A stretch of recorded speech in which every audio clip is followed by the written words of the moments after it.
Hey Sean, let's take a look at your week 3 assignment 3.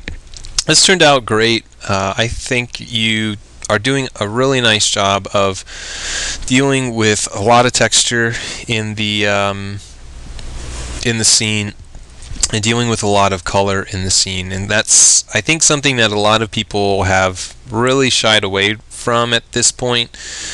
Being able to get a lot of different color, not just kind of browns and grays, which it seems to be what most people are kind of working with, but the reds and the blues and the yellows, I think, all add a nice amount of contrast, but you're still, I think, retaining that sense of realism with the wood textures. The background feels very understated but very effective in terms of the white and the gray coloring, and the whole thing feels very complete to me. And I think the color has a lot to do with that, because it just creates very interesting areas, focal points, obviously, kind of the bright red being the main focal point, and the arrow doesn't hurt. But it's just a nice complete job to me. You didn't shy away from any one part. You really dove into texturally all the little elements within the room, and I think this is, again, something that a lot of people don't really do to kind of full completeness.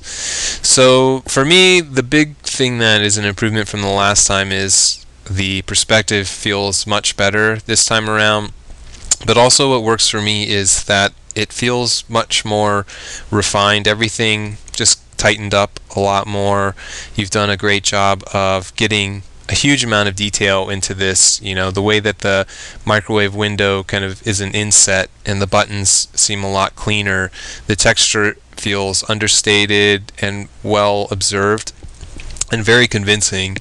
And I don't really feel like there's any one part that that feels overlooked, or that you didn't spend at least a little bit of time observing and trying to make work. So I think I don't really have much to give you in terms of things to that could be improved upon in the drawing. I think there is a little bit that could be done with the cast shadow, which is always really tricky when you have it working the way that it does, where it feels like it's just coming directly at the object. I think you still need to have a little bit of a cast shadow from the table legs occurring down below.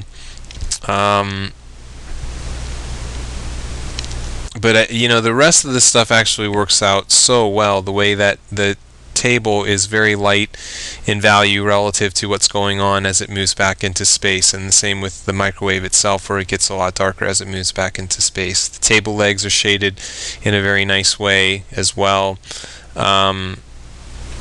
So I don't know. I actually think that it works really well. I almost like this big kind of plop of negative space on the top too, which creates this great asymmetrical and very contrast heavy composition. So I'm happy with it. I think that, I'm not sure, I hope you don't have kind of bright blue floors, but if you do, well, you do. But I think that having kind of the bright blue floors, the bright red microwave, some nice yellow accents here and there, and then the rest being kind of more naturalistic, it just creates a good amount of contrast. It's a really nice job. I hope this is kind of something that you can kind of keep up. The level of control with the marker feels very good. You're getting excellent coverage when you need it to. You're working with the colored pencil and the marker together, I think, extremely well. They're really working together in a way that it doesn't feel like one is kind of working against the other. And just all the other intangibles, the lighting, the perspective, and all that just seems to really be clicking in this one. So definitely keep it up, and just a really nice job overall.